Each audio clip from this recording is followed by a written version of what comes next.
Si vous nous rejoignez, merci de votre fidélité. Bienvenue, mesdames et messieurs. Voici les titres de votre journal.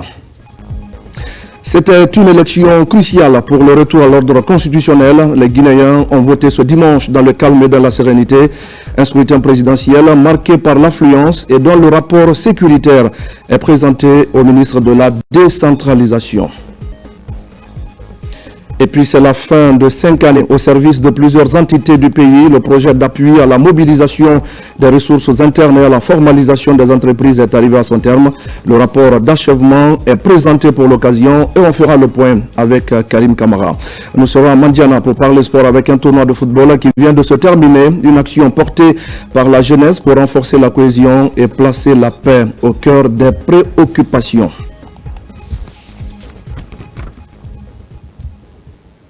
Voilà pour le sommaire. Bonsoir à tous. C'était donc un moment charnière de l'histoire politique de notre pays. Plus de 6 millions de Guinéens ont voté hier dimanche pour le scrutin présidentiel. Le poste de commandement opérationnel de sécurité intérieure a présenté dans la soirée un point complet de la situation sécuritaire. La rencontre a permis au commandant des forces de sécurité intérieure de dresser un bilan très positif du scrutin marqué par une forte mobilisation citoyenne et par l'absence totale d'incidents. Omar Bari. Au soir du scrutin présidentiel tenu ce dimanche 28 décembre 2025, le poste de commandement opérationnel de sécurité intérieure PCO-SI a présenté un point complet de la situation sécuritaire au ministre de l'administration du territoire et de la décentralisation, autorité requérante qui met en mouvement les forces de défense et de sécurité. La rencontre s'est déroulée dans la salle d'état-major du PCO-SI en présence de hautes autorités de l'État. Parmi elles figuraient notamment le Premier ministre chef du gouvernement Amadou Riba, le ministre de l'administration du territoire et de la décentralisation Ibrahim Khalil Kondé, le président de la Commission nationale de défense et de sécurité Aboubakar Sidiki Kamara, le ministre de la sécurité et de la protection civile Bachir Diallo, ainsi que le chef d'état-major général des armées entouré de plusieurs généraux et officiers supérieurs de la Commission nationale de défense et de sécurité CNDS. Au cours de cette cérémonie, il a été indiqué que 47 235 agents de sécurité électorale ont été mobilisés sur l'ensemble du territoire national. Ces forces ont agi conformément aux mesures prises, assurant la sécurisation du vote depuis l'ouverture des bureaux jusqu'à la fermeture et le démarrage effectif du dépouillement. Le commandant des forces de sécurité intérieure, le général Bala Samoura, a dressé un bilan très positif du déroulement du scrutin. Il a souligné une forte mobilisation, un engouement populaire notable et surtout zéro incident à l'image du vote référendaire du 21 septembre dernier. Dans le cadre de l'élection présidentielle qui s'est déroulée ce dimanche 28 décembre 2025 sur l'ensemble du territoire national, les forces de défense et de sécurité se sont mobilisées dès 5 heures du matin pour garantir la sécurité du vote. Au nom de l'ensemble des forces de défense et de sécurité, je suis très heureux de vous annoncer que la journée électorale s'est déroulée dans le calme et la sérénité, sans incident majeur pouvant perturber les opérations du vote. Je tiens à saluer le travail exemplaire des forces de défense et de sécurité déployées sur le terrain, ainsi que l'engagement de la Direction générale des élections dans l'organisation de ce scrutin. Je félicite également la population pour sa maturité et son sens de responsabilité qui ont permis une participation sereine à cette importante étape démocratique dans notre pays. En outre, j'invite toutes les forces de défense et de sécurité à maintenir leur présence avec un niveau élevé de vigilance et de réactivité jusqu'à la clôture définitive de l'ensemble des opérations électorales. Le ministre de l'administration du territoire et de la décentralisation Ibrahim Khalil Kondé a salué la présence discrète mais très efficace des forces de défense et de sécurité dans toutes les régions du pays.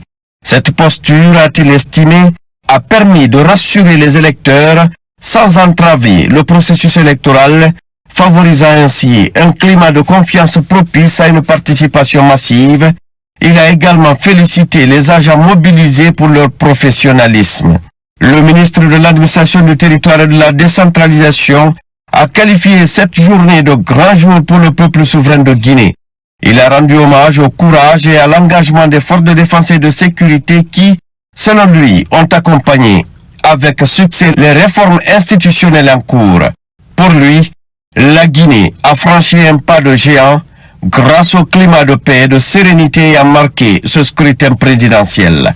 Depuis la création du multipartisme intégral dans notre pays, c'est la toute première fois aujourd'hui que la Guinée organise une élection aussi civilisée, une élection aussi apaisée, une élection dans un climat de quiétude comme pour aujourd'hui. C'est la toute première fois. Et une élection aussi sécurisée à la dimension internationale. Les services de défense et de sécurité ont agi dans un professionnalisme sans précédent. Merci. Le peuple de Guinée est satisfait de son armée, de la vaillante armée guinéenne. Et nous pouvons demander à la population, à ce niveau, qu'elle peut vaquer à ses activités normales, quotidiennes, à partir de demain. À l'issue de la rencontre, les autorités ont appelé les citoyens à reprendre dès ce lundi leurs activités quotidiennes dans le calme, tout en saluant la maturité civique démontrée par les électeurs conscients de vivre un moment décisif pour l'avenir de la nation. Porté par une mobilisation massive et par un esprit civique exemplaire, les Guinéens ont fait de cette élection présidentielle une véritable fête de la démocratie. La dynamique œil du citoyen, regroupant l'ensemble des plateformes de la société civile, a rendu public dimanche soir son rapport final sur le déroulement du scrutin. Et selon ses observateurs, l'élection s'est globalement bien passée sur l'ensemble du territoire national. Fodé Camara.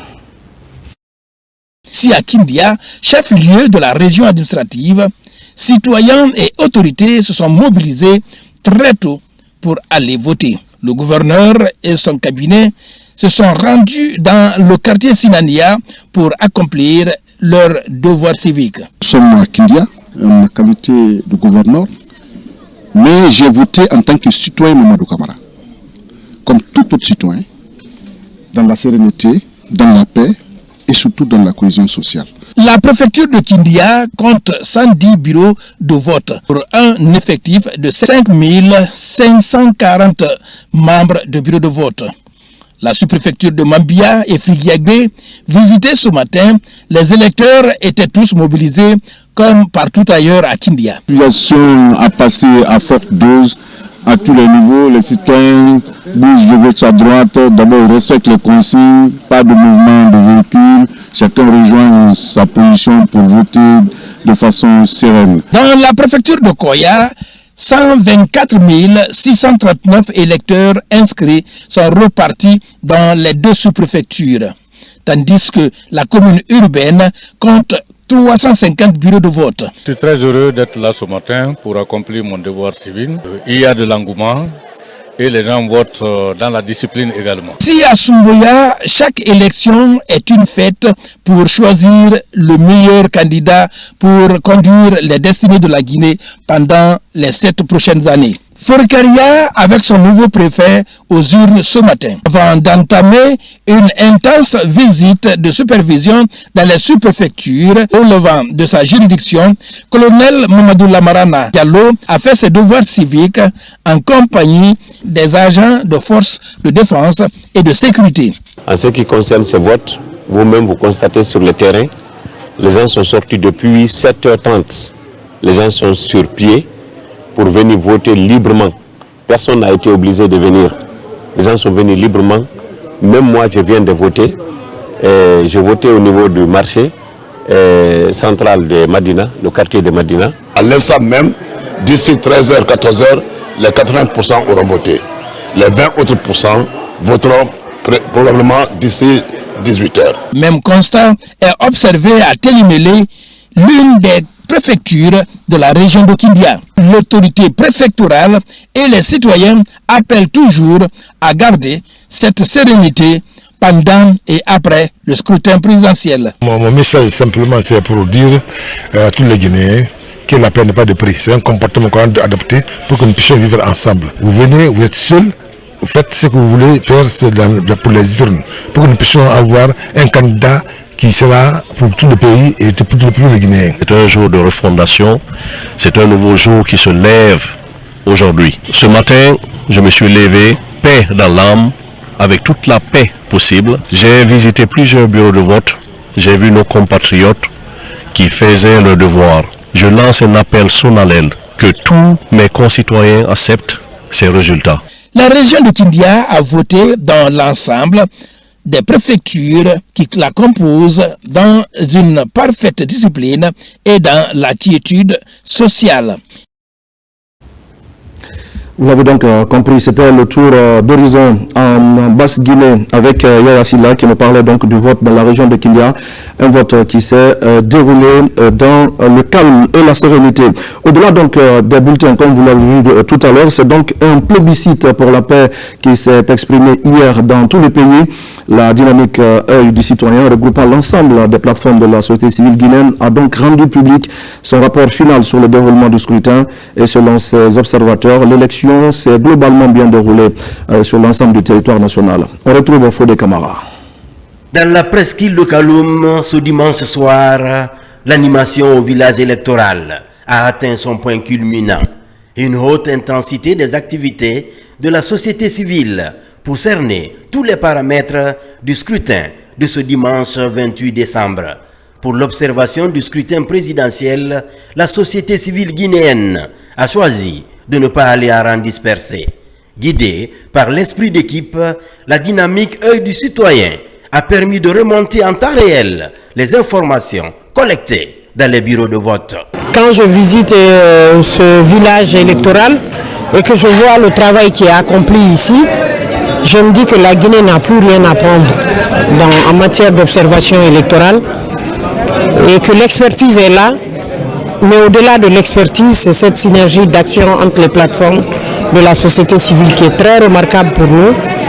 Et je constate aussi que dans ces plateformes-là, il n'y a pas une lutte de génération. En tout cas, on a vu un bon travail et ce travail permet de qualifier le processus parce que, en tant qu'organe de gestion, nous savons qu'ils ont mis tout le dispositif pour surveiller sur l'ensemble du territoire le déroulé du scrutin de ce 28 décembre. Donc, félicitations à toute l'équipe. Nous vous remercions et nous savons que vous allez produire un très bon rapport pour la Guinée. Événement très attendu, le scrutin présidentiel s'est globalement bien déroulé sur toute l'étendue du territoire national, comme le certifie le communiqué final de l'observation électorale de la dynamique œil du citoyen. Une dynamique qui regroupe toutes les plateformes de la société civile guinéenne. Les constats rapportés par nos observateurs révèlent les électeurs ont eu accès dans 99,32% des bureaux de vote observés. L'isoloir garantissait le secret du vote dans 99,55% des bureaux observés. Les personnes en situation de handicap n'ont pas rencontré des difficultés dans 77,50% des bureaux visités. La présence d'autres observateurs nationaux et internationaux dans les bureaux de vote couverts par nos observateurs était de 36,96%. Les forces de sécurité n'ont pas interféré dans le processus de vote dans les bureaux visités par nos observateurs. Au regard de ces observations faites, la dynamique œil du citoyen salue le déroulement du scrutin sans violence et invite l'ensemble des acteurs, États, partis politiques, partenaires, leaders religieux et citoyens à œuvrer pour préserver la quiétude sociale, l'unité nationale et la crédibilité de notre démocratie. La synergie des plateformes de la société civile avait déployé plus de 8000 observateurs sur le terrain. Une synergie réussie qui a permis de fédérer les énergies autour de l'idéal de construire ensemble une nation démocratique tournée vers le développement. Et c'est au milieu de tous ces efforts de consolidation du tissu social que la Guinée vient de lancer officiellement le train voyageur baptisé Kakande Express. C'est un projet innovant né de la coopération entre la CBG et ses partenaires. Cette initiative marque une avancée importante dans l'amélioration du transport ferroviaire et la mise en valeur des infrastructures minières dans notre pays. Omar Bari et Samartin Fancinadouno. La Guinée franchit une étape majeure dans le renforcement de son système de transport ferroviaire avec la remise officielle en service du train voyageur baptisé Kakande Express. Cette infrastructure moderne, réalisée grâce à un investissement estimé à 2 millions de dollars américains, s'inscrit dans le cadre du contrat d'opération multi-utilisateurs dont le mécanisme est structuré par l'ANAIM en collaboration avec la compagnie des bauxites de Guinée, Rusal, Nimba Mining Company et TBA. Cette initiative s'inscrit pleinement dans le programme Simandou 2040, notamment dans son troisième pilier consacré aux infrastructures, au transport et aux technologies, et marque un tournant décisif dans la valorisation des corridors ferroviaires, à la fois industriels et civils. Ce train voyageur est un symbole concret de la vision du chef de l'État, celle d'une Guinée où les ressources minières sont un véritable levier de transformation et de connectivité pour tous. L'ANAIM est le gardien institutionnel des infrastructures minières stratégiques du pays. Notre rôle est de garantir l'équilibre entre l'exploitation de nos richesses minières et l'amélioration des conditions de vie de nos concitoyens. Ce projet est la parfaite illustration d'un partenariat public-privé réussi. Nous saluons une fois de plus l'initiative citoyenne de la CBG pour l'acquisition de ce train qui dépasse le simple cadre minier pour s'inscrire dans le développement social de la région. La cérémonie officielle de remise en service qui a réuni des responsables gouvernementaux, des partenaires techniques et financiers, des autorités administratives et locales, ainsi que des acteurs majeurs du secteur minier, a mis en lumière une ambition claire: faire du rail un véritable levier de développement économique, social et inclusif. Plus qu'un simple moyen de transport, ce train est conçu comme un service public ferroviaire moderne au bénéfice des usagers civils de la voie ferroviaire communautaire reliant Sangaredi, Gobiri, Khorira Damboké, Kolabouyi et Kamsahar. Cet événement marque une étape décisive dans le renforcement du transport ferroviaire. Au-delà des infrastructures, ce train, c'est un outil de transformation sociale, économique. Il facilitera le déplacement des travailleurs et des commerçants, l'accès au marché, aux écoles, aux centres de santé, des désenclavements de plusieurs localités, la dynamisation des activités économiques au long du corridor ferroviaire. La relance du Kakande Express illustre la volonté des autorités guinéennes et de leurs partenaires, sous le leadership du président Mamadi Doumbouya, de concilier exploitation minière et besoin de mobilité des populations, notamment celles vivant le long du corridor ferroviaire. Train voyageur multi-utilisateur, le Kakande Express répond aux standards modernes de confort, de sécurité et d'accessibilité. Il est composé de 4 voitures climatisées offrant 60 places assises chacune, d'un wagon à bagages destiné au transport des effets personnels et des marchandises légères, ainsi que d'aménagements spécifiques pour les personnes à mobilité réduite, traduisant une forte volonté d'inclusion sociale. Aujourd'hui, nous avons l'immense fierté de redonner vie à ce service grâce à la mutualisation de notre chemin de fer. Les différents utilisateurs du chemin de fer ont uni leurs efforts pour acquérir ces nouvelles voitures et remettre ce train de voyageurs sur les rails. Cet engagement s'est matérialisé par un investissement majeur de près de 2 millions de dollars entièrement dédié à l'acquisition des équipements nécessaires pour offrir un service fiable, moderne et sécurisé. Cet effort financier démontre clairement que notre volonté de faire de notre chemin de fer un outil au service du développement local et de l'amélioration des conditions de vie des communautés. Nous tenons à ce stade à exprimer avec force notre profonde gratitude au président de la République, Mamadi Doumbouya.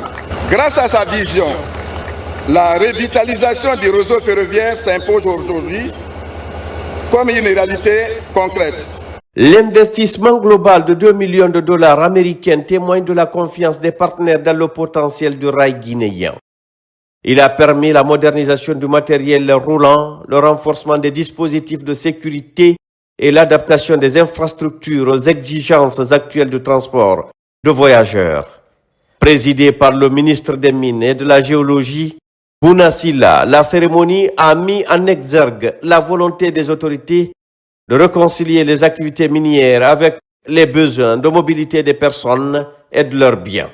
Ce projet, à l'instar de celui du Simandou, est une exigence de son Excellence, Monsieur le Président de la République, qui veut que toutes les infrastructures portuaires et ferroviaires connexes aux mines soient multi-utilisateurs et multi-usagers, c'est-à-dire qui permettra l'utilisation de plusieurs sociétés minières avec un droit d'accès à l'infrastructure, mais également permettre le transport passagers et marchandises conformément au programme Simandou 2040, notamment en son pilier 3 relatif aux infrastructures, l'énergie, les télécoms et le transport. Ce train facilitera la connectivité, la mobilité dans la région de Boké entre Kamsar, Kolabouin, Boké, Tanene et Sangaré. La vision du président de la République est que la mobilité est une des clés du développement. Le fait de faciliter le transport passager et marchandises permettra d'accroître l'économie de la région et réduire autant que faire se peut sa dépendance de l'industrie minière. Ce train et ses wagons doivent faire l'objet d'un entretien et on invite les communautés de s'approprier de cet outil, de ce bijou. Les wagons sont climatisés, cela en conformité avec la vision du président qui est d'améliorer de manière continue les conditions de vie des populations riveraines des zones minières. C'est le lieu aussi de remercier la CBG, qui est la plus vieille entreprise minière en opération en Guinée, pour son adhésion totale à la vision de son Excellence, Monsieur le Président de la République, à travers le projet Simandou Academy. Simandou Academy est la déclinaison du pilier 2 du programme Simandou 2040, c'est-à-dire l'éducation et la culture. À ce titre, lors du dernier conseil d'administration de la CBG, les partenaires de la République de Guinée au sein du conseil d'administration ont accepté d'accompagner ce programme présidentiel à travers des bourses d'études qui seront offertes aux meilleurs élèves issus des lycées de la région et de la Guinée pour aller à l'étranger, étudier et revenir servir notre cher pays. La remise en service du Kakandé Express va bien au-delà d'un simple événement ferroviaire. Elle incarne la vision moderne du développement prônée par le président Mamadi Doumbouya, où les infrastructures minières deviennent également des instruments de mobilité, d'inclusion sociale et de progrès économique. Merci à Oumar Bari et à toutes nos équipes.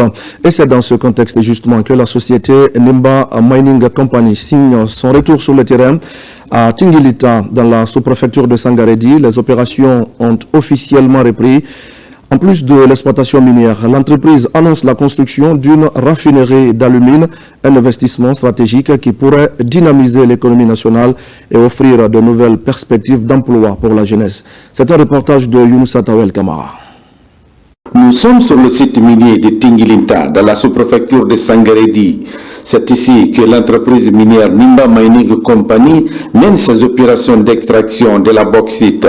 Ce jour, en plus des travailleurs mobilisés sur le terrain, les machines sont également en branle pour la relance des opérations. C'est un grand honneur, une grande joie d'être ici pour célébrer le redémarrage des opérations minières de notre mine de Tinguelita. C'était la feuille de route du gouvernement que Nimba Mining avait reçue. Il fallait tout démarrer avant la fin de l'année 2025. Nous l'avons fait, vous l'avez fait. Et c'était aussi la mise en œuvre de la vision du chef de l'État, le président de la République de Guinée, M. Mamadi Doumbouya. Il marque l'ouverture d'une nouvelle phase pour notre entreprise, fondée sur la rigueur opérationnelle, la sécurité, la responsabilité et la performance durable. Nimba s'inscrit pleinement dans une dynamique de contribution au développement économique et social de la Guinée. Sur ce site minier de Nimba Mining Company, il est prévu très prochainement la construction d'une raffinerie d'alumine avec une capacité de production de 10 millions de tonnes. Aujourd'hui, Nimba est piloté à 100% par les Guinéens. Ça prouve à suffisance que nous avons pris notre destin en main. Aujourd'hui, en tant que Guinéens, nous sommes suffisamment outillés pour conduire à bon port le navire qui nous est confié. Au-delà de ses activités minières dans la préfecture de Boké, la société NMC entend respecter également le contenu local tout en protégeant l'environnement et contribuer au développement des districts de sa zone d'opération à travers la construction d'infrastructures sociales en faveur des communautés riveraines. Et pendant ce temps, à Télémélé, le consortium SMB Winning renforce son engagement social en faveur des communautés riveraines de ces projets miniers. Dans le secteur de Tchaga, un poste de santé moderne vient d'être inauguré pour améliorer l'accès aux soins de base. Une initiative saluée par les autorités locales et par les populations bénéficiaires. Mamadi Terna Kamisoko pour des explications. À plus de 120 km du centre-ville de Télémélé, le secteur de Tiaga franchit une étape majeure dans l'amélioration des soins communautaires. Ici, le consortium SMB Winning inaugure un poste de santé entièrement équipé et électrifié au bénéfice de près de 900 habitants. Composé de 8 salles fonctionnelles, cet édifice vise à rapprocher les services de santé des populations rurales longtemps confrontées aux difficultés d'accès aux soins. Ce nouveau poste de santé a été conçu comme un véritable espace de vie et de soins doté d'une infrastructure complète comprenant une pharmacie, une salle d'observation, une salle de consultation, une salle de soins et d'injection, une salle de vaccination et consultation prénatale, une salle de travail ainsi qu'une salle dédiée à l'accouchement et une salle d'accoucher. La santé communautaire constitue un pilier essentiel du plan d'action sociale 2025 du consortium. Au-delà de l'infrastructure sanitaire, ce projet s'inscrit dans une dynamique de bon voisinage. La journée d'aujourd'hui est une journée historique pour la sous-préfecture de Missira. Vous avez fait ça pour accompagner la communauté avec laquelle vous vivez ensemble. Avant, quand il y avait malade, quand il y avait une femme qui voulait accoucher, il faut l'envoyer à Sangarit. Et la route n'était pas bonne. Mais aujourd'hui, vous avez enlevé tout ça. Je remercie tout et chacun. Ce que je demande à la communauté, c'est un bijou qu'on nous a donné. Le bijou là doit être bien entretenu. À Tiaga, l'accès aux soins de proximité devient une réalité, renforçant ainsi la confiance entre population locale et acteurs miniers dans une logique de développement partagé. Nous allons rester encore dans la préfecture de Télémélé et nous allons mettre le cap cette fois sur Missira, longtemps enclavé et confronté à un manque criant d'infrastructures sanitaires. La sous-préfecture va bientôt bénéficier d'un centre de santé moderne. Les travaux sont lancés par le ministre de la Santé, un projet qui s'inscrit dans la vision du chef de l'État, celle de doter toutes les localités du pays d'infrastructures sanitaires dignes et accessibles. Terno Maroufba, Mohamed Mpati Kamara. Située à 96 km du chef-lieu de la préfecture de Télémélé, la sous-préfecture de Missira reste la plus grande et la plus peuplée des autres sous-préfectures. Ce bâtiment constitue le seul centre de santé et qui assure les soins pour près de 57 000 habitants. Désormais, à travers le programme de construction de 50 centres de santé améliorés, cette localité bénéficiera à son tour d'un centre de 29 bâtiments. Nous, citoyennes et citoyens de Missirah, nous restons infiniment reconnaissants pour le soin apporté sur notre collectivité pour la construction d'un centre de santé amélioré. La population de Missirah, ces bijoux, c'est pour vous. Il n'y a pas son deux à téléméder. Vous avez pris l'intérêt de sauvegarder et de veiller sur l'exécution de ces travaux. À l'entrepreneur, je vous demande humblement de mettre à ma disposition des cahiers de charges. Je y veillerai particulièrement sur ces travaux. La construction d'une telle infrastructure sanitaire dans la commune rurale comme Missirah permettra d'offrir des soins de qualité sur place. Un délai de 12 mois est donné à l'entreprise. Aujourd'hui, avec la vision du chef de l'État qui tient à rapprocher les soins de santé des communautés, il a pensé à vous, il a pensé à tous les Guinéens, comme je viens de le dire, où qu'ils se trouvent. Sinon, Missirah est loin de Conakry. Missirah est loin du palais, mais le palais est proche de Missirah. L'occupant du palais est proche de Missirah. C'est ce qui fait que, en étant à Conakry, il a compris que Missirah avait besoin d'une structure de santé moderne. L'infrastructure sera composée d'un bloc opératoire, des salles d'hospitalisation, d'une pharmacie et d'une maternité avec des équipements modernes. Le programme va ainsi toucher plusieurs autres localités du pays. Au même moment, la Guinée est confrontée, vous le savez, à une croissance démographique rapide. C'est un défi, mais c'est surtout une opportunité majeure pour le développement de notre pays. Alors, comment transformer cette population jeune en véritable moteur de croissance durable, notamment dans le cadre de la vision Simandou 2040?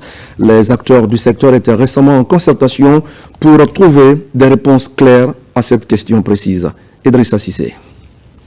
La forte croissance démographique de la Guinée constitue à la fois un défi majeur et une réelle opportunité de développement. La priorité, c'est la transformer en levier économique et social. Pour y parvenir, des actions ciblées s'imposent, notamment la réduction de la pauvreté, le renforcement de l'inclusion sociale et la correction des disparités persistantes. C'est dans cette dynamique que ces cadres issus de plusieurs départements sectoriels ont engagé une réflexion approfondie autour des notes de politique publique appelées policy brief. Le capital humain, c'est l'un des grands piliers, plutôt même qui est transversal dans le programme de Simandou 2040 en République de Guinée. Donc une fois de plus, on invite les parties prenantes à investir davantage dans le développement du capital humain. Les conclusions et les recommandations assorties de seulement ces deux rapports que moi j'ai eu le devoir de faire la présentation, pense que si les sectoriels et les BSD ici présents font bon usage et tiennent compte des recommandations, je pense que ça pourra permettre de débloquer certaines situations, surtout pour la cause des femmes et des jeunes dans notre pays. L'obtention d'un dividende démographique obéit à des principes. Il se construit à travers des investissements soutenus dans le capital humain, notamment l'éducation, la santé, l'égalité de genre, mais aussi l'autonomisation des jeunes et des femmes. On doit se féliciter des efforts qui sont faits en Guinée. L'Observatoire national est mis en place, c'est une réalité. L'Observatoire national est en train de faire des études thématiques sur les différentes dimensions des dividendes démographiques et du capital humain pour éclairer les décisions publiques. Au moment où la Guinée s'inscrit dans la vision du plan national de développement Simandou 2040, la capture du dividende démographique apparaît plus que jamais comme un atout stratégique soutenu par des partenaires confiants pour garantir une croissance inclusive, durable et équitable. Dans le reste de l'actualité, la Guinée accélère sa transition numérique dans l'enseignement supérieur.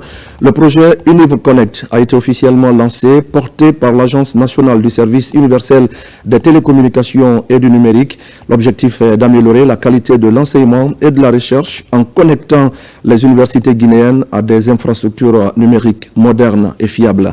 Marie-Angélique Bangoura, Abakar Sidiki Souma. Maître d'ouvrage du projet, l'Agence nationale du service universel des télécommunications et du numérique en soutane pilote cette réforme numérique majeure visant à connecter 17 universités et institutions d'enseignement supérieur au bénéfice de plus de 80 000 étudiants à travers le pays. C'est un projet qui est structuré en deux composantes. Vous avez la première composante qui est ici l'interconnexion entre les différentes universités et les instituts d'enseignement supérieur. Donc cette première composante facilite l'échange de données entre ces différentes institutions sans nécessairement passer par la connexion Internet qu'on appelle l'interco, qui est justement ici cette bibliothèque au contenu indéfini et qui représente également une dorsale de compétences numériques. Ce sont plus de 200 commutateurs de plus de 500 bornes Wi-Fi Access Point, les dernières générations qui ont été installées pour garantir la connexion partout, tant à l'intérieur qu'à l'extérieur. Mis en œuvre avec l'appui technique de Skynet, le projet affiche déjà 85% de taux d'exécution dans le déploiement de la fibre optique, intégrant des solutions innovantes, notamment basées sur l'intelligence artificielle pour garantir performance et résilience. Les capacités prévues répondent à la taille et aux besoins de chaque campus et atteignent pour plusieurs grandes universités les débits les plus élevés, jamais alloués à des institutions publiques éducatives dans notre pays. Au total, c'est plus de 2 gigabits de bande passante qui seront déployés à l'échelle nationale pour soutenir l'apprentissage, la recherche et l'innovation. À ce jour, 13 universités sont raccordées, dont 9 sites pleinement connectés. La finalisation complète du projet est prévue pour le deuxième trimestre 2026. En appui à cette dynamique, l'Ansouten a procédé lors de ce lancement du projet UnivConnect à un tirage au sort offrant des ordinateurs et des tablettes aux étudiants pour encourager l'appropriation du numérique dans leur apprentissage. Et voilà qui nous amène à parler de cette innovation majeure dans la formation professionnelle. Le ministère de l'Enseignement technique vient, je le disais au sommaire, de recevoir une unité mobile de formation. C'est une véritable salle de classe sur roue équipée d'ateliers pratiques. L'unité permettra de former davantage de jeunes, y compris dans les zones les plus reculées du pays. Une initiative inédite que nous allons découvrir ensemble dans ce reportage de Tierno Ousmane Diallo. C'est une innovation dans le développement de la formation professionnelle en Guinée.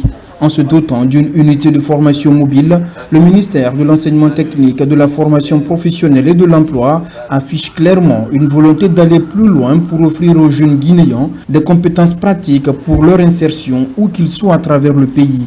Le geste est de l'UNICEF, un des partenaires clés du ministère dans la mise en œuvre de sa vision. Ces camions est bien plus qu'un équipement.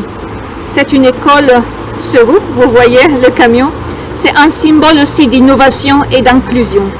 Il est équipé d'un atelier complet, des tables et bancs pour accueillir au moins 10 apprenants par classe. Il y a des caisses pédagogiques, il y a une tente pour les activités et un groupe électrogène pour s'assurer que les formations vont continuer même quand il n'y a pas d'électricité. L'unité mobile est équipée pour embarquer une salle de travaux pratiques en chaudronnerie et soudure pour une formation de proximité inclusive et adaptée aux réalités de terrain. Avec elle, le ministère peut développer des programmes tant dans les centres de formation que dans les zones reculées avec des cibles spécifiques afin de répondre à un besoin urgent de formation professionnelle des jeunes ou de renforcement des compétences des formateurs. Aujourd'hui, il est important que les différents corps de métier du projet Simandou 2040 puissent être pris en compte, notamment la chaudronnerie et la soudure.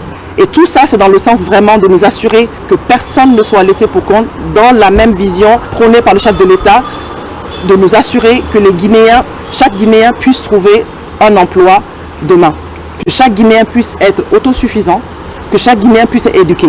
Cette première unité mobile de formation professionnelle en chaudronnerie et soudure constitue un programme pilote. Le département de l'enseignement technique et l'UNICEF vont étudier la possibilité de le renforcer pour acquérir davantage d'unités mobiles en lien avec d'autres corps de métier susceptibles d'accélérer l'employabilité des jeunes. Cette question maintenant, comment accompagner les élèves dans leur choix d'orientation? À Kankan, la question était en débat pour mieux édifier les chefs d'établissement et conseillers à l'orientation. Les avantages du système sont au cœur des grandes réformes de la Direction nationale de l'enseignement secondaire général et technique. On fait le point à Kankan avec Diamo Kaba. À la direction préfectorale de l'éducation de Kankan, les chefs d'établissement et conseillers à l'orientation reviennent en classe pour un choix objectif des programmes d'enseignement scolaire. Les élèves sont au cœur du système pour instaurer un socle commun des connaissances. Les chefs d'établissement, les conseillers, leurs adjoints, les conseillers à l'orientation, les censeurs représentent un maillon fort de la réussite du système éducatif. Le département a pensé à outiller ces cadres pour que l'orientation de nos élèves vers les filières de vie soit vraiment soignée. De pouvoir orienter les élèves nouvellement admis dans les établissements secondaires avec la diversification des filières pour que ces enfants qui ne connaissent pas, qu'est-ce qu'ils veulent? Il y en a qui font des choix parce qu'ils ont un ami qui est à côté, sans tenir compte de leur maîtrise en ces matières. Le projet est porté par la Direction nationale de l'enseignement secondaire, général et technique. En quête perpétuelle de l'excellence, les autorités renouvellent leur soutien pour développer le capital humain. Aujourd'hui, les établissements reçoivent des subventions. Quand un établissement reçoit des subventions, il faut outiller le chef d'établissement sur des projets d'établissement. Donc la formation, c'est dans ce sens-là. Comment monter des projets d'établissement au niveau des établissements pour pouvoir mettre en œuvre la politique du gouvernement en matière d'enseignement secondaire. Par cette remise à niveau et d'autres réformes structurelles, l'amélioration du capital humain et de la productivité se matérialise en vue de l'émergence du pays. Et puis c'est ce 29 décembre que prend fin le projet d'appui à la mobilisation des ressources internes et à la formalisation des entreprises financé par le groupe de la Banque africaine de développement. Le PAMORIF a permis en 5 ans d'améliorer plusieurs services de l'État en lien avec la fiscalité et le développement des entreprises. Son rapport d'achèvement vient d'être présenté. Abdul Karim Kamara. Depuis 5 ans, l'on trace les sillons devant consolider le cadre macroéconomique du pays. Aujourd'hui, ces réformes débouchent sur l'élargissement de l'assiette fiscale, l'amélioration des systèmes de contrôle, d'audit des recettes fiscales et de l'accès à la commande publique pour les PME locales. Des éléments de réforme portés par le projet d'appui à la mobilisation des ressources internes et à la formalisation des entreprises PAMORIF, dont le rapport d'achèvement est ici présenté. Avec les bénéficiaires, il y a eu quelques soucis par rapport à l'envoi et à la transmission donc, des déclencheurs. Nous avons vraiment tiré des enseignements par rapport à ces aspects. Le consultant, il a fait une évaluation très objective par rapport à certains critères, la pertinence, l'efficacité, l'efficience. Et tous ces critères ont été vraiment atteints et c'est en fonction donc des attentes du bailleur et du gouvernement guinéen.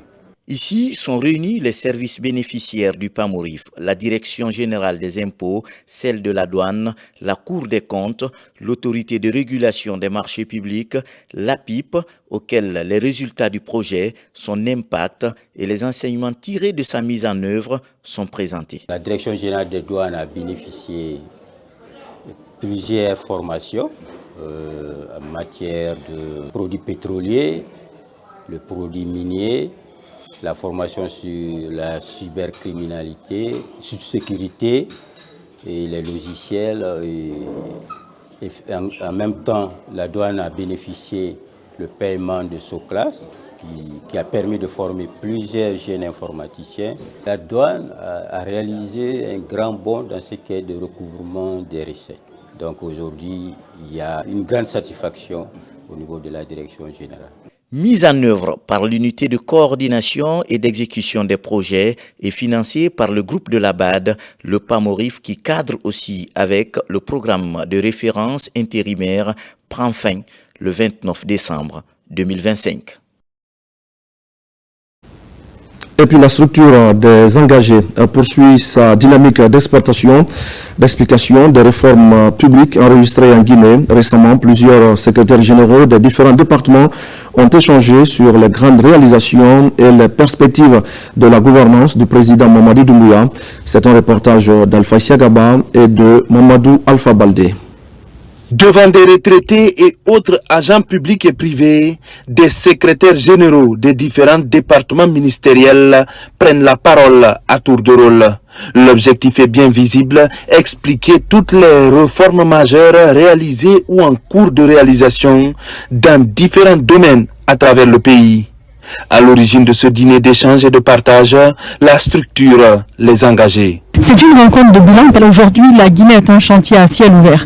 Partout, les immeubles pilules, partout nous avons du béton et du bitume sur les routes. Partout, nous pouvons voir de nos yeux les réalisations qui ont été faites, les infrastructures qui ont été construites, les problèmes qui ont été débloqués, les politiques publiques qui ont apporté une solution aux différentes difficultés que vivaient les Guinéens. À ce dîner, les impacts positifs dans le secteur minier sont évoqués. La société minière Nimba Mining est prise en exemple. Personne ne pouvait imaginer qu'on allait pouvoir retirer la concession de GAC et au lendemain créer une société minière 100% guinéenne. Une société minière qui va être acteur majeur sur le marché international des minerais, notamment la bauxite d'abord. Bientôt nous allons lancer, parce que il y a toujours cette question de raffinerie. Donc il y aura sa filiale raffinerie qui va être créée. Il y a une filiale qui va être créée sur l'or. Donc c'est une société aujourd'hui qui va prendre des permis et qui va les développer. Ce dîner est une des multiples activités planifiées par la structure Les Engagés. D'autres actions citoyennes sont aussi dans l'agenda de la structure conduite par Maïmouna Diakabi. La commune urbaine de Bessia vient de tenir sa 4e et dernière session ordinaire 2025. La réunion a été marquée par des échanges sur le développement de la commune, la présentation du plan de développement local et l'adoption du budget pour l'année 2026. Marwan Kamara commente les images de Mohamed Salih Bangoura. La commune urbaine de Bessia tient sa 4e et dernière session ordinaire 2025. La réunion regroupe les membres de la délégation spéciale, le représentant du gouvernorat de la ville de Conakry, les chefs de quartier et la société civile. Présentation de la synthèse du plan de développement local de la commune et l'adoption du budget remanié au centre du débat. Il y avait la nécessité de remanier notre budget. Les prévisions qu'on avait faites, on a constaté que le regroupement des recettes était très faible par rapport à cette prévision-là. Deuxièmement, l'État, pour l'année 2025, a mis à notre disposition des fonds d'assainissement qui nous permettent de réaliser des activités d'assainissement dans notre commune afin de la rendre propre. Cette 4e session communale a permis de poser des bases d'un avenir prospère pour la commune de Bessia. Avec un budget adopté et un plan de développement local clair, les priorités de la commune pour l'année 2025 sont désormais définies. Il était important pour les techniciens que nous sommes de procéder à un remaniement budgétaire. Et principalement, il y a ce que l'on appelle les recettes fiscales dans sa globalité qui a été retouchée. Il y a également les recettes non fiscales qui ont été retouchées. Il y a également les droits du domaine qui ont également été retouchés. Pour l'année 2026, ça augure de l'espoir, ça augure de réalisation d'infrastructures de développement et nos regards sont pointés vers le développement. Cette dernière session ordinaire de 2025 est un moment clé pour la commune urbaine de Bessia avec des décisions importantes qui vont permettre d'ouvrir des perspectives de croissance et d'amélioration pour la population. À Kaloum aussi, les conseillers communaux étaient réunis en session extraordinaire.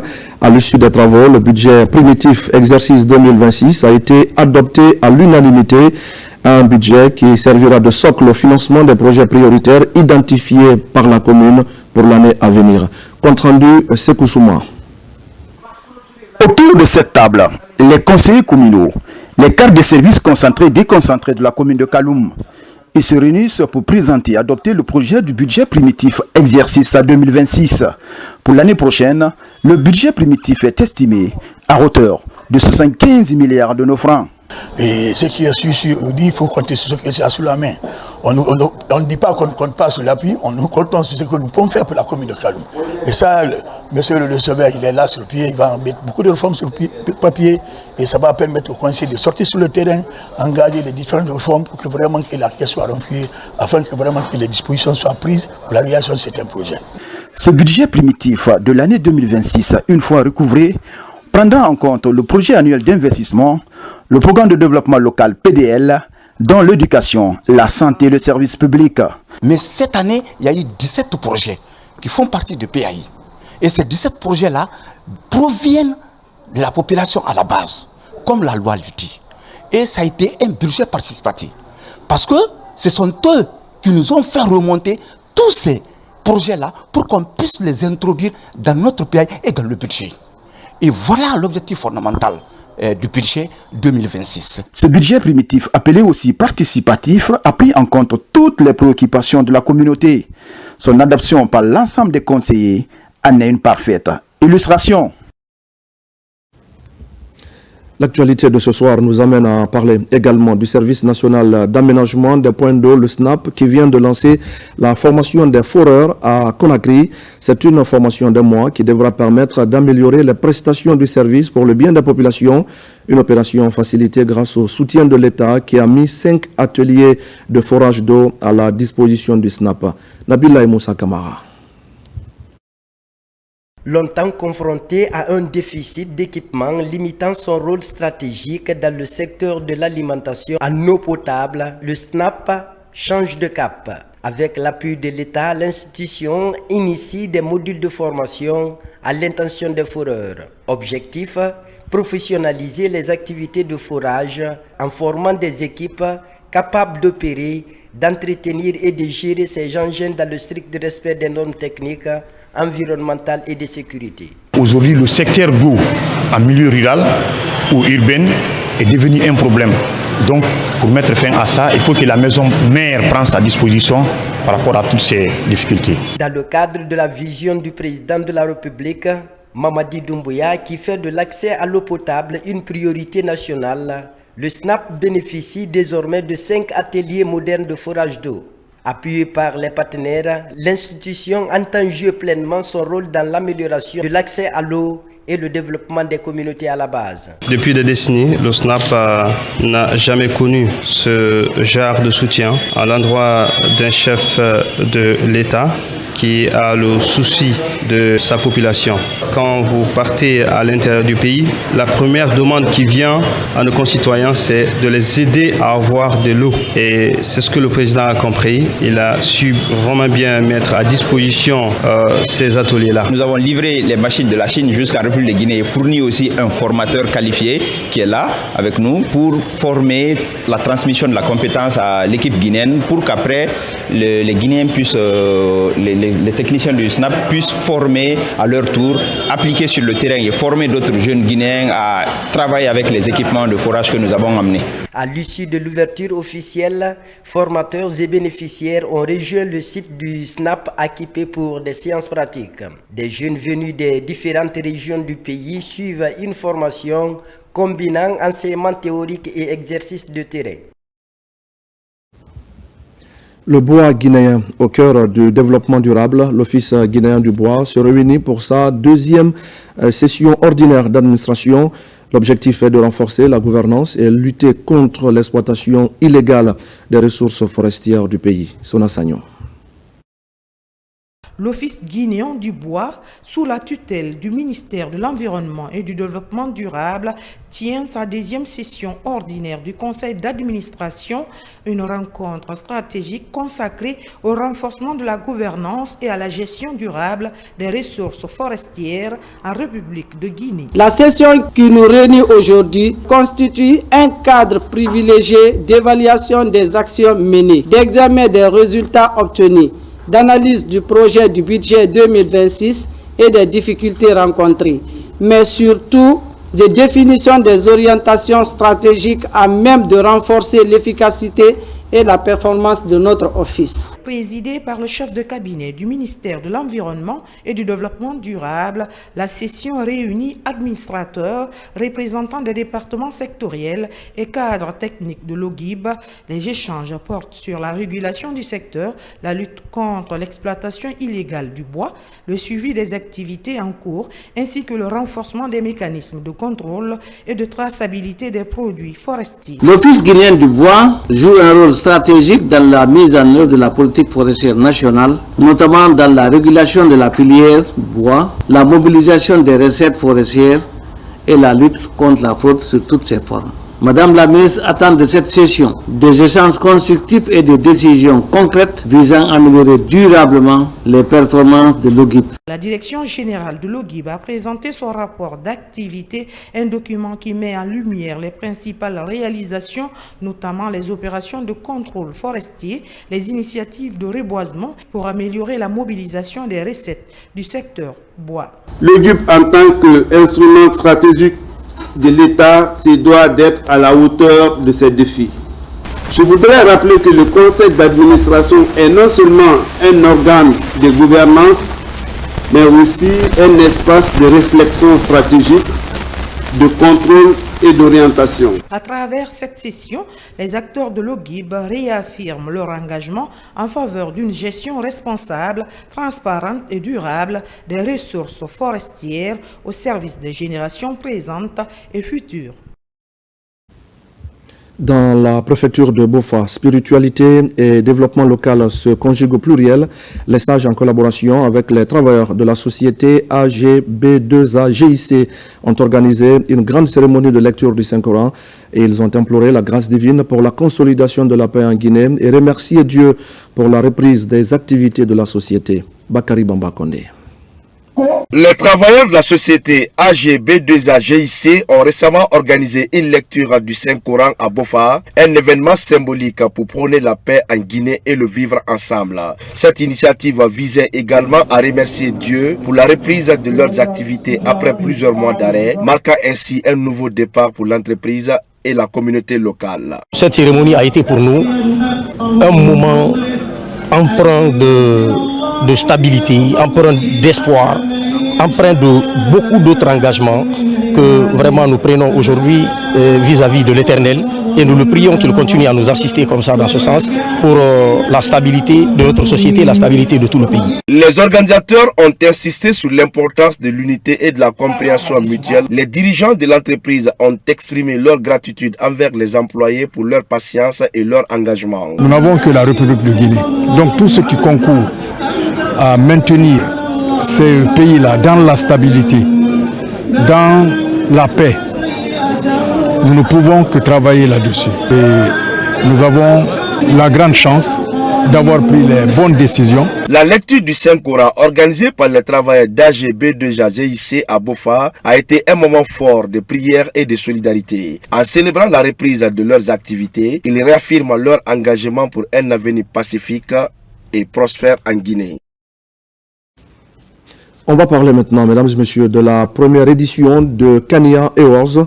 L'événement se veut une saine émulation entre les projets et programmes innovants des jeunes de Kindia. Au départ, plusieurs projets ont été présentés à cette édition et c'est la structure Kania Communication qui pilote l'événement. Les détails avec Falilou Diallo. Kania Awards, le concept est nouveau. Il est porté par un groupe de jeunes décidés à faire renaître la grandeur de cette cité sportive et culturelle. Kindia qui a également produit plusieurs pépites du football et de la musique guinéenne. Au départ, plus de 100 jeunes ont été sélectionnés pour cette émulation à travers des projets innovants et impactants sur la vie des populations locales. Un soutien massif aux PME et aux jeunes entrepreneurs locaux afin qu'ils soient les premiers bénéficiaires de la connaissance nationale. Je tiens à saluer le courage des entrepreneurs, des artisans, des leaders communautaires, des jeunes talents qui seront honorés ce soir. Le programme bénéficie du soutien des acteurs de la société civile et autorités administratives. D'autres secteurs d'activité socio-économique sont appelés à participer à la prochaine édition. Je remercie les organisateurs et j'encourage aussi la jeunesse à s'investir beaucoup dans le développement local de différentes villes et enfin pour accompagner les projets de développement de notre président de la République. S'inspirer du contenu local, s'inspirer de la musique locale à tous les niveaux. Vraiment, on est content, on les remercie, on les encourage de continuer. Et ça, nous serons à leur disposition à tout moment pour être avec eux. Une façon de rassembler tout le monde, aller ensemble. C'est l'objectif du président de la République, M. Mamadi Doumbouya. Le réveil des consciences passe par la formation de jeunesse responsable à Kindia. Le message est bien clair et la jeunesse de Kenya plus que jamais déterminée à gagner le pari. On vous amène pour terminer à Kodian Marché, un district de la sous-préfecture de Kinyeran, dans la préfecture de Mandiana. Là-bas, vous allez le voir, le football est plus qu'un sport. C'est désormais un vecteur de paix, d'unité et de rassemblement. Le week-end dernier, une foule en liesse s'est mobilisée au Grand Stade pour assister à la finale de la première édition du tournoi doté du trophée Khalil Sako. Détail avec Moussa Komara. Organisée pour promouvoir la cohésion sociale et l'encadrement de la jeunesse, cette compétition a réuni pendant un mois 8 équipes issues des différents districts et secteurs de la sous-préfecture de Kinyeran. Pour cette grande finale, l'équipe de FC Manding Diakité en rouge est opposée à celle de Bakari Diakité.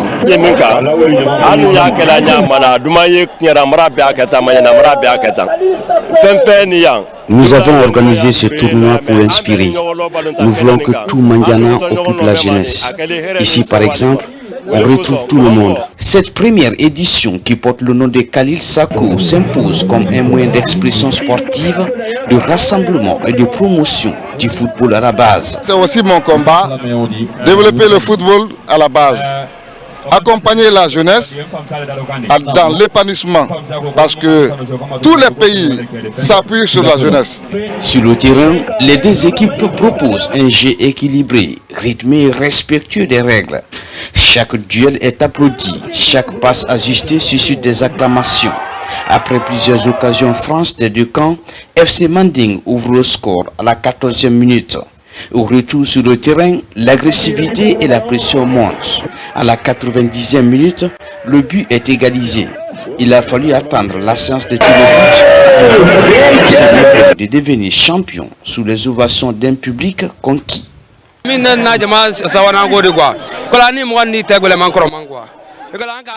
Mes coéquipiers et moi sommes contents, très contents.